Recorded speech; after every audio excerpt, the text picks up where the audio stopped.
Muito bem, então, saudações a todos. Estamos hoje iniciando o nosso trabalho, nossa terceiro autor, né? No nosso curso aqui, Filosofia Cai na Vida. E eu espero que a gente viu até aqui, né? Os autores que a gente viu, tanto o curso a aula introdutória, quanto o Tales de Mileto, na sequência o Anaximandro. Espero que tenha sido claro e tenha sido uma coisa interessante para vocês, que tenha servido de uma motivação, de uma reflexão, uma introdução ao pensamento filosófico, né? De uma maneira assim mais tranquila, sem nenhum peso, nenhuma tentativa de tornar a filosofia uma coisa hermética, né? Como a gente infelizmente ainda encontra muito assim por aí. Muito bem, o nosso autor hoje é também um autor que pertence à escola de Mileto, né? Que a gente viu que Tales é da escola de Mileto, o grande fundador. Na sequência vimos Anaximandro, que foi discípulo do Tales, e hoje nós vamos ver o Anaxímenes, que foi discípulo do Anaximandro. Então é quase que uma família filosófica, né? É uma dinastia, uma sequência de autores que vão substituindo, cada um vai substituindo o seu mestre, apresentando um pensamento novo. Né? O Anaxímenes, ele nasceu mais ou menos, são datas aproximadas, a gente não tem documentos, infelizmente, sobre isso, mais ou menos 546, viveu entre 546 e 528 antes de Cristo. Tá? Ele tem um traço interessante que já merece uma pequena reflexão da gente, que eu inclusive tinha feito um pouquinho dessa reflexão do Anaximandro com relação ao Tales. E aí você vai verificar comigo aqui que o Anaxímenes também segue a mesma sina, vamos dizer assim, que é, de certa forma, um verdadeiro costume na prática da filosofia, e principalmente da relação discípulo-mestre. Diferentemente de outros campos do saber, de outras formas de abordagem do real, seja ela religiosa, a científica, a artística, e a mitológica, qualquer uma dessas, ela, de uma maneira geral, o discípulo, ele de certa forma, ele reproduz o que o mestre passou. Né? A filosofia inaugura algo que depois também vai ser seguido pela ciência, que o bom discípulo é aquele que suplanta o mestre. O bom discípulo é aquele que muitas vezes não rompe, mas apresenta um dado novo ou inverte. E se houver uma ruptura, é uma ruptura natural, porque ele já está avançando para uma outra perspectiva daquele tempo. Então a filosofia se alimenta disso. Até porque o filósofo, ele não trabalha com a produção de um conceito, levando em conta que esse conceito é perene, é eterno. Isso jamais. Mesmo nessas primeiras experiências, a gente já vê que não é assim. A gente vê que o filósofo, o mestre, fica muito feliz quando vê que o discípulo voa com as suas próprias asas. Isso é muito interessante. E a gente vê que acontece isso com o Anaxímenes em relação ao Anaximandro. Ele rompeu com a tese de seu mestre. Se a gente, só para recordar, para a gente retomar o fio da meada, a gente viu que esses filósofos originários, eles estão buscando a origem, como a própria classificação já diz, originário, estão procurando a origem, ou arquê, quer dizer, o fundamento último. O que está por trás de tudo? Qual é a base de tudo que está existindo? De onde tudo veio? Né? E a gente viu com o Tales que ele aponta para a água. Vimos que na sequência o Anaximandro ele vai propor que não é um ponto de partida, não é uma arquê material que ele vai eleger. Ele vai trabalhar com uma arquê que ela é infinita e incondicionada. Ela não é decodificada, é algo imaterial. É uma força, é uma energia. Eu até batizei para a nossa aula de uma força estranha. Né? Ou no caso do Anaxímenes, o mesmo padrão vai se repetir de comportamento entre o mestre e o discípulo. E o Anaxímenes vai romper com a tese do seu mestre, né? o Anaximandro, que vai propor o Áperon, só que o Anaxímenes vai propor que o arquê é o ar. Ele vai trocar o Áperon pelo ar, e ele vai chamar de ar infinito, porque a ideia dele é que comparando com a proposta do Anaximandro, ele não está trabalhando com algo imaterial. Ele elege algo que tem uma certa materialidade, embora a gente não veja o ar, a gente constata que o ar existe. Então, a ideia dele é que o ar que é material, é o ar, e agora ela é infinita, é o ar infinito, é o ar, obedece o mesmo padrão da água no Tales, e também, de certa forma, o Áperon, e ele, quando propõe o ar, não se trata do ar comum, é um ar que envolve tudo. Como a água era o elemento que a tudo envolvia para o Tales. E o Ápero era essa força que tudo comandava, do qual tudo saía. Então a ideia do Anaxímenes é essa, está fundamentando a visão de que o ar é a arquê. Né? Aqui queria fazer uma breve reflexão ainda sobre essa questão do mestre, da relação do discípulo com o mestre, e eu peguei uma fala do grande educador brasileiro e filósofo chamado Rubem Alves, e que ele tem uma visão interessante da relação mestre-discípulo, e mostrando que mesmo que o discípulo rompa com a gente, mesmo que ele siga o seu caminho, e é importante que isso aconteça, esse é o papel do educador, ele servir de plataforma, ele servir de base de apoio para que os alunos, os seus educandos, em geral, tenham o seu próprio voo, mas ele diz uma coisa que me marcou muito quando eu li a primeira vez, com a minha experiência de educador, que é a seguinte: mesmo que o meu discípulo voe, e é o que eu quero, eu fico feliz pelo voo dele, eu sei que ele está voando com uma marca minha.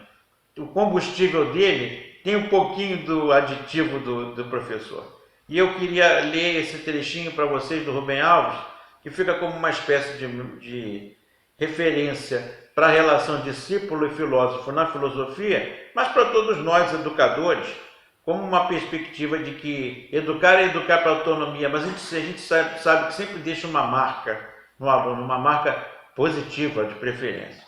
Então ele vai dizer: ensinar é um exercício de imortalidade.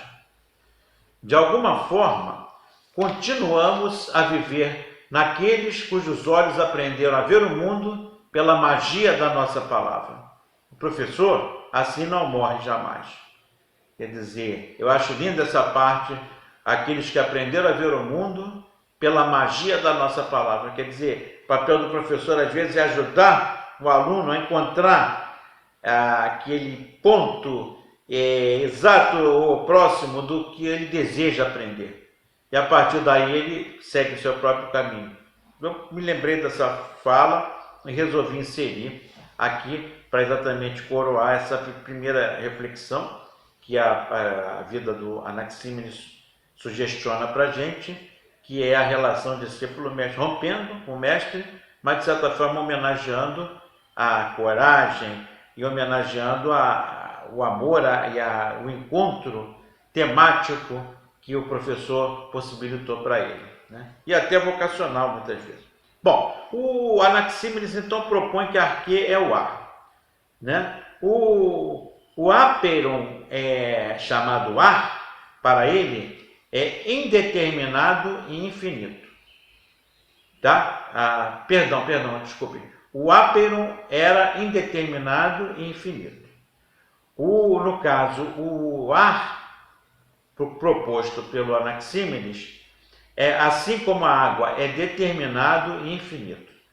Então, retornando, o Anaximandro, ele faz uma quebra com o pensamento do Tales, quando ele coloca o Áperon como indeterminado e infinito. O Tales defendia que a água é determinada e infinita. O Anaxímenes, vai propor que que o ar é determinado e infinito também. Ele foge daquela proposta do áperon, que era infinito, indeterminado, era uma força sem materialidade. Bom, então eu peguei um trechinho aqui, a gente tem mais excertos que sobraram, que perseveraram do Anaxímenes do que dos outros. Então a gente vai poder encontrar alguns trechinhos que eu vou ler com vocês aqui. Reparem como é que isso aqui vai ser bem ilustrativo. Exatamente como a nossa alma, ou seja, o princípio que dá a vida, é interessante isso, ele relaciona a alma ao ar.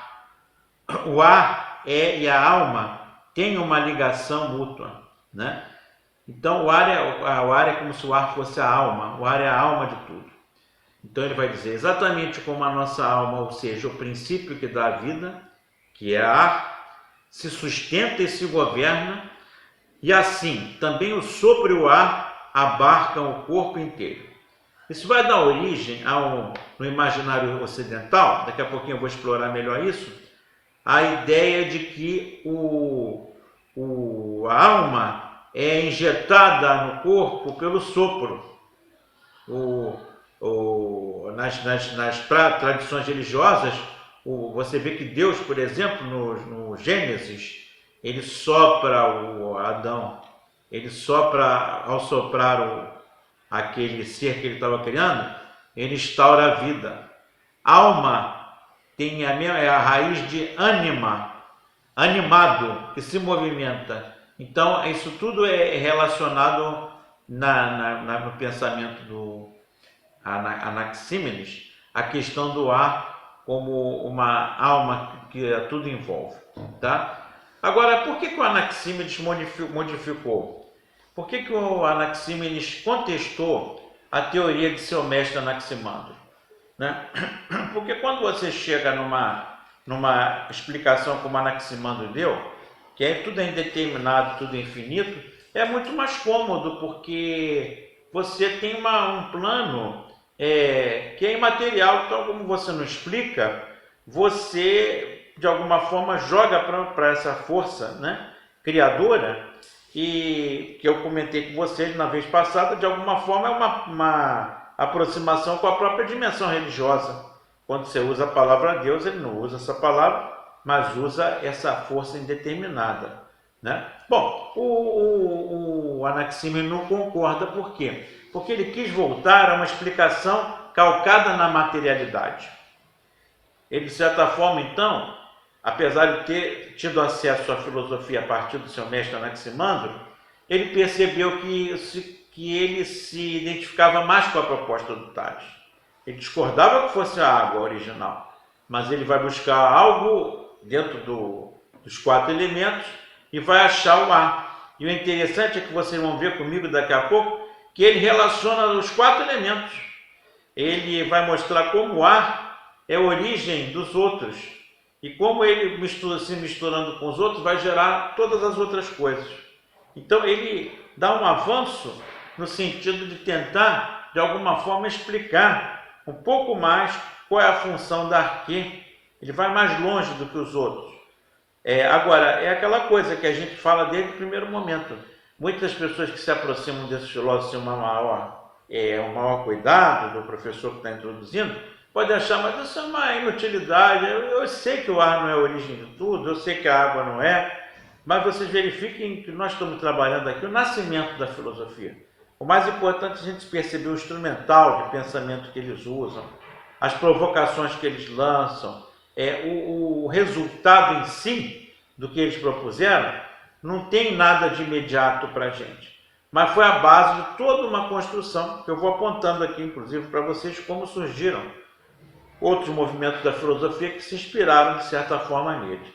Então, o Anaxímenes quis voltar a uma explicação calcada na materialidade, porque ele percebeu no Anaxágoras, isso é eu que estou falando, uma palavra minha, eu não vi nenhum comentarista, mas para efeito didático, acho que cabe. Ele sentiu que o Anaximandro estava, de alguma forma, tendo uma espécie de recaída teológica, recaída espiritual, por quando ele fala em áperon, dá uma impressão de que ele só não está querendo usar a palavra Deus, mas o que ele chama de energia poderia muito bem ser confundido. Claro que não é confundido com a mitologia grega, nem com a religião grega, mas o Anaxímenes queria propor uma proposta mais radical e que buscasse as fontes também, assim como buscou o Tales, na materialidade. Tá? Depois a gente vai ver, na história da filosofia, que com Anaximandro estava nascendo o que a gente depois vai chamar de metafísica, que é você explicar a origem do ser sem necessariamente recorrer a Deus. Você pode muito bem recorrer a outras forças, né, que você encontrar, mas cria um modelo de explicação que vai ser chamado depois de metafísica. Então, para a gente retomar, Tales, o princípio é a água, material. Anaximandro, o princípio é o áperon, imaterial. E o Anaxímenes retorna ao material, só que agora, ao invés da água, ele introduz o ar. Anaxímenes apontou o ar como arquê, pois viu no ar, melhor que em qualquer outra coisa, a explicação para a possibilidade, para a realidade mesmo, das grandes variações e das diferenças encontradas na natureza. Então, de todos os elementos que ele buscou, ele vai perceber, ele vai concluir que a água é o que mais se presta a ter originado todos os outros. E aí eu pego outra falazinha dele. Assim como nossa alma, que é ar, nos sustenta e nos governa, assim o sopro e o ar abraçam todo o cosmos. Vou repetir para ficar mais claro para vocês. Assim como nossa alma, que é ar, nos sustenta, quer dizer, a alma é ar, alma e ar igual, nos sustenta e nos governa, assim o sopro e o ar abraçam todo o cosmos. E aqui eu vou retomar, né? Já adiantei para vocês que isso não tem nada, talvez isso não tenha influenciado Anaxímenes, mas você vai verificar que várias outras culturas a gente cai de novo na sincronicidade aqui do Jung, que eu tenho trazido em algum momento. Várias outras culturas utilizaram também a origem sendo relacionada entre o ar, tá, e a alma, o ar e o espírito, o ar e a ânima, né? Então, ar e ânima se abraçam e abraçam o cosmos. No imaginário, isso aparece no imaginário religioso, ocidental e oriental, no imaginário mítico, no próprio imaginário artístico. Você vê várias obras de literatura que falam de algum herói, de algum personagem que recebe uma infusão espiritual através de um encontro com uma entidade que sopra ele, né?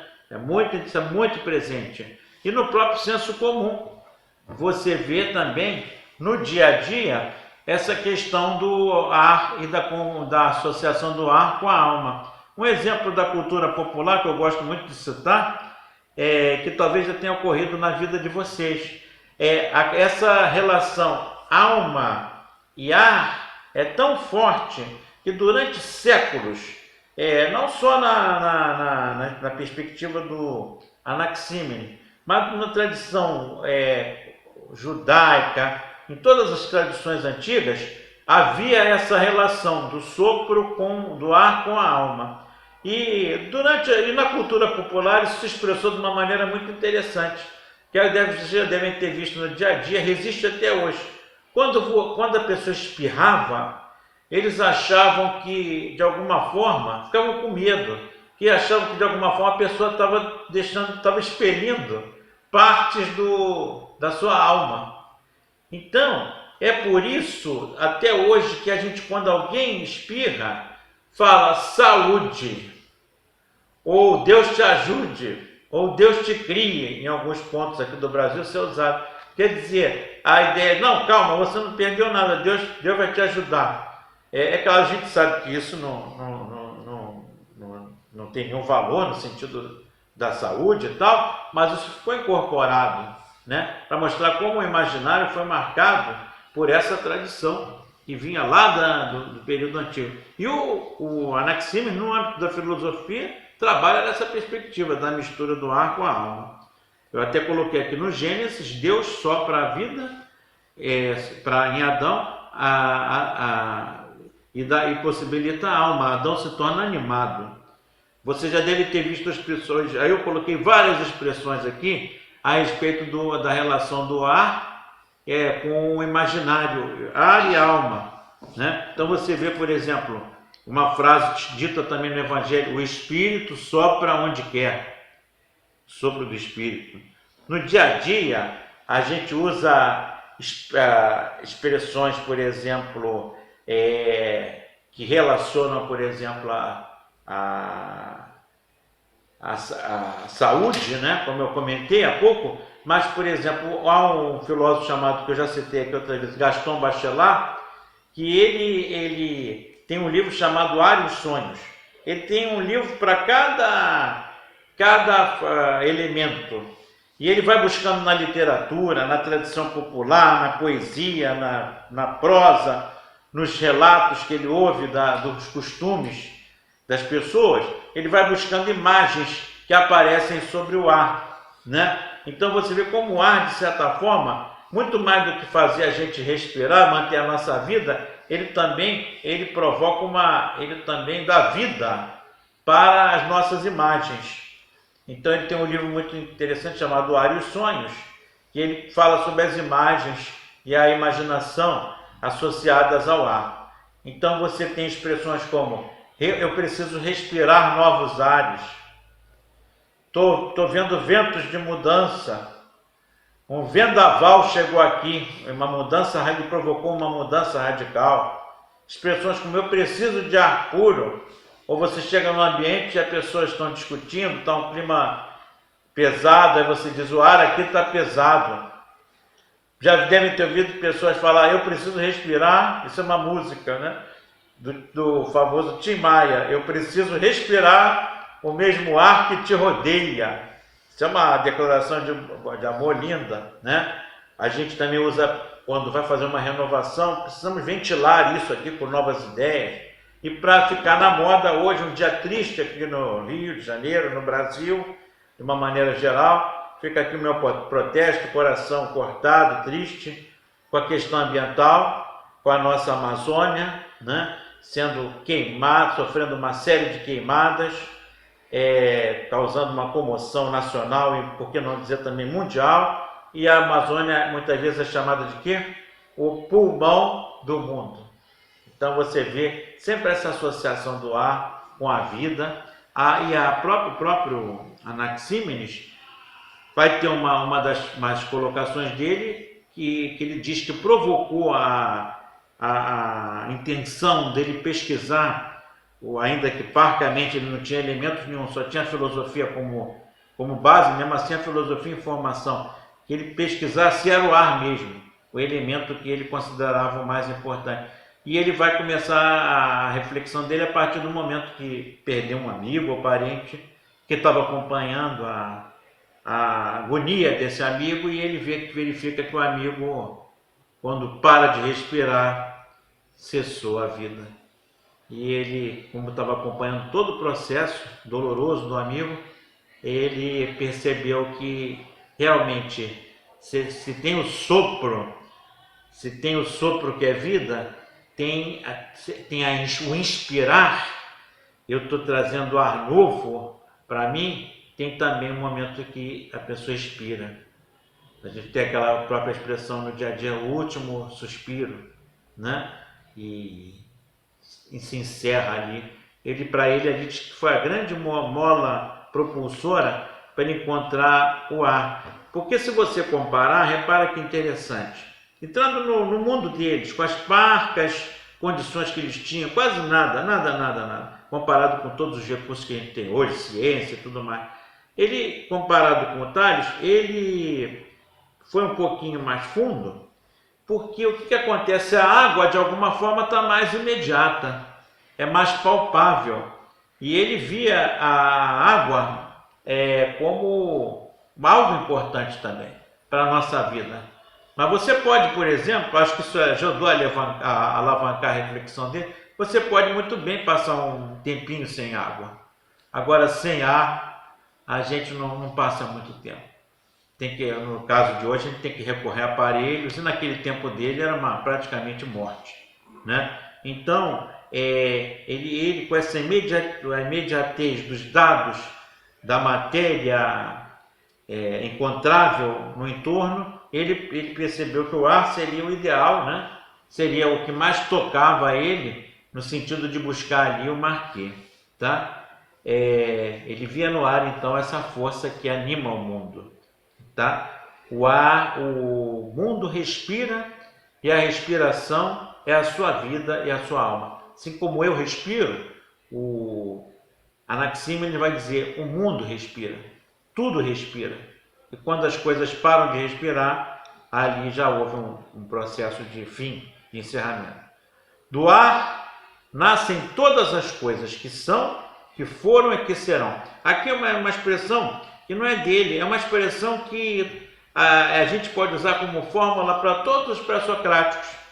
Se você substituir aqui ar por água, da água nascem todas as coisas que são, que foram e que serão. Se você substituir também, no caso do Anaximandro, pelo ápero, do ápero nascem todas as coisas que são, que foram e que serão. Da mesma forma, o Anaxímenes, do ar nascem todas as coisas que são, que foram e que serão. E até os deuses, isso é uma fala dele agora, esse trechinho, até os deuses e as coisas divinas também surgiram do ar, né? O ar é o princípio do movimento e é o princípio de todas as mudanças. Ora, os deuses da Grécia, aqueles heróis da mitologia grega, eles tinham muito um quê de humano. E você repara que muitos deles estão ligados ao voo, estão ligados ao Monte Olimpo. Tá? A presença do ar é muito forte nessa cultura grega, né? E o Anaxímenes vai daí coletar também a influência do ar. O ar, para ele, então, além de ser a fonte, a base de tudo, se ser uma espécie de igual, né? Semelhante à própria alma, o ar determina as transformações e as diferenças. Isso é um dado importante nos pré-socráticos, que eles vão fazer algo que só depois vai ser retomado agora no século XX e XXI. Aqui os filósofos passam a se preocupar com a diferença, com a mudança.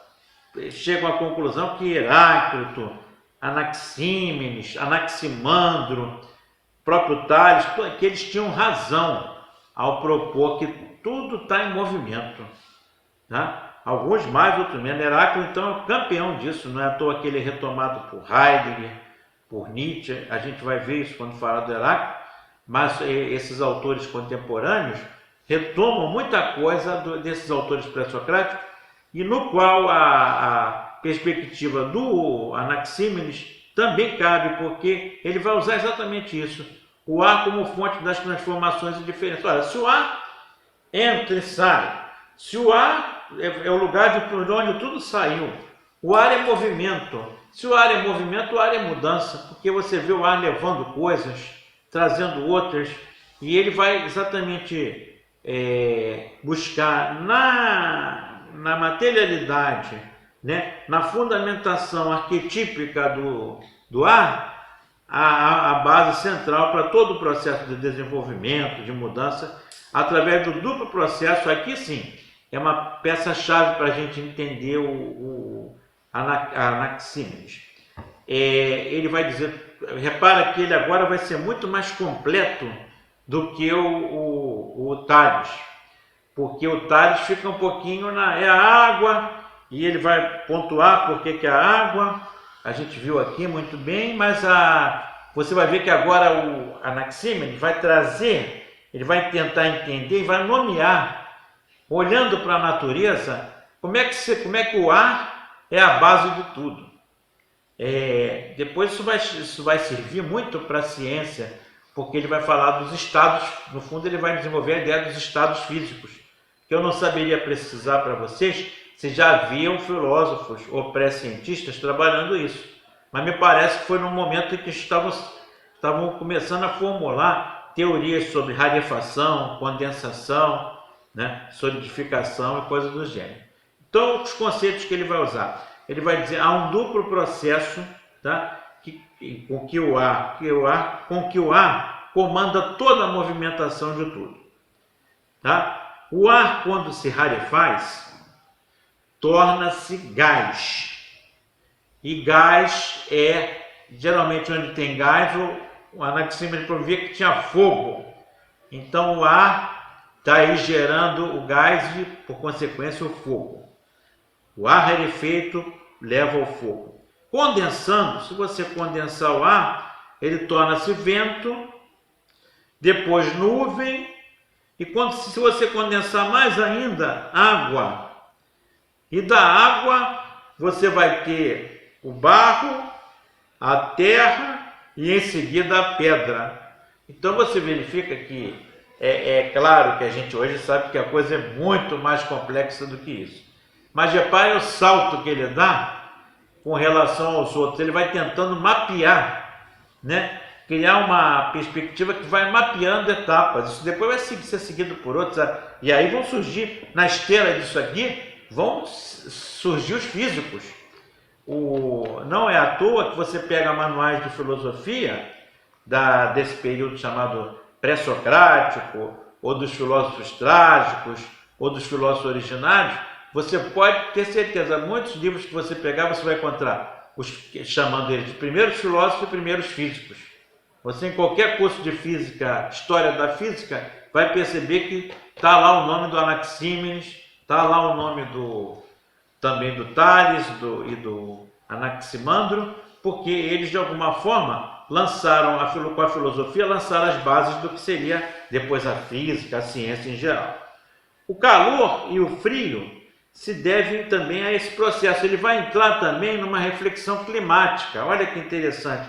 Ele, de certa forma, na filosofia, ele é uma espécie de padroeiro da perspectiva climática. Por quê? Ele vai tentar explicar pelo ar a mudança climática. Ele vai dizer: o calor e o frio se devem ao seguinte processo. A condensação produz o frio. A rarefação produz o calor. Então, Anaxímenes admite e lança as bases para um movimento cíclico do clima, mas também um movimento cíclico do próprio estado de relação entre os elementos, terra, água, fogo e o ar. O mundo vive um processo de degeneração e regeneração contínua, tá? Através exatamente do ar como mola propulsora e os outros movimentos, os outros elementos materiais estão uma espécie de dança cósmica, regida pelo ar, regida pelos ventos da mudança, da diferença, tá? O Anaxímenes, minha gente, é isso aqui. Era praticamente isso que eu queria falar com vocês. E eu, para encerrar, homenageando o Anaxímenes, vou ler como eu sempre faço na nossa tradição, uma letra de uma música da MPB, que eu acho que bate muito bem com isso que a gente falou. Eu acho que o Anaxímenes estaria muito bem representado. É uma música de um Biquíni Cavadão. Calma que não é o título ainda que convoca o Anaxímenes, o título do conjunto, mas é uma música chamada Vento, Ventania. E ela diz assim: vento, ventania, me leve para as bordas do céu, pois vou puxar as barbas de Deus. Vento, ventania, me leve para onde nasce a chuva, para lá onde o vento faz a curva. Me deixe calvagar nos seus desatinos, nas revoadas, redemoinhos. Vento, ventania, me leve sem destino. Eu quero juntar-me a você e carregar os balões para o mar. Quero enrolar as pipas nos fios, mandar meus beijos pelo ar. Vento, ventania, me leve para qualquer lugar, me leve para qualquer canto do mundo, Ásia, Europa, América. Vento, ventania, me leve para as bordas do céu, pois eu vou puxar as barbas de Deus Vento, ventania, me leve para os quatro cantos do mundo, me leve para qualquer lugar. Me deixe cavalgar nos seus desatinos, nas revoadas redemoinhos. Vento, ventania, me leve sem destino. Eu quero mover as pás dos moinhos e abrandar o calor do sol. Quero amaranhar o cabelo da menina, mandar meus beijos pelo ar. Vento, ventania, me leve para qualquer lugar. Me leve para qualquer canto do mundo, Ásia, Europa, América. Me deixe cavalgar nos seus desatinos, nas revoadas, redemoinhos. Vento, ventania, me leve sem destino. Quero juntar-me a você e carregar os balões para o mar. Quero enrolar as pipas nos fios, mandar meus beijos pelo ar. Vento, ventania, agora que estou solto na vida, me leve para qualquer lugar. Me leve, mas não me faça voltar. Muito obrigado e até a próxima, pessoal. Eu queria pedir a vocês, então, para quem gostou, né, da nossa aulinha aí, se puder dar um like, né, e também que se inscrevam nesse canal, que é para a gente ter uma divulgação cada vez maior. Tá? Um abraço a todos e até a próxima.